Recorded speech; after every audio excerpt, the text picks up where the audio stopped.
সবচেয়ে পাওয়ারফুল স্মৃতি হচ্ছে এই জাতির 2024-এর গণ অভ্যুত্থান প্রচণ্ড রকম করে উদ্বেলিত করেছে।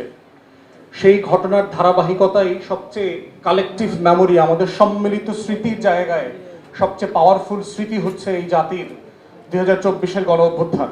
এবং এটাকে যদি আপনি অন্য যে কোনো ঘটনার সাথে তুলনা করেন, দেখবেন যে অনেক মিলের জায়গা যেমন আছে, আবার এই ঘটনাই আমাদের ইতিহাসের অনেক ইউনিক ঐতিহাসিক অনুষঙ্গের জন্ম দিয়েছে।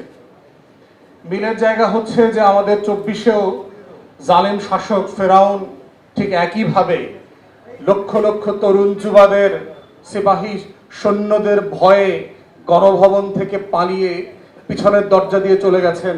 তখন তার টেবিলে খাওয়ার সময় গরম ভাত ছিল, ফ্রিজে রান্না করা খাবার ছিল, কিন্তু খাবারটা জুটে নাই। লক্ষণ সেনের একই অবস্থা হয়েছিল, খাবার রেডি ছিল, খেতে পারে নাই, পালিয়ে যেতে হয়েছে।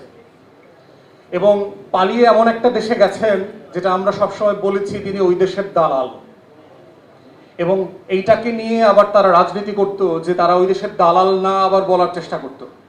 কিন্তু তিনি সেখানে গিয়ে এবং ভারত সরকারের গত 2 বছরের আচরণের মধ্য দিয়ে এটা প্রমাণিত হয়েছে যে আসলে কে কাদেরকে দশকের পর দশক ধরে পুষে এই গোখরা সাপটা বানিয়েছে দুধ কলা খাইয়ে।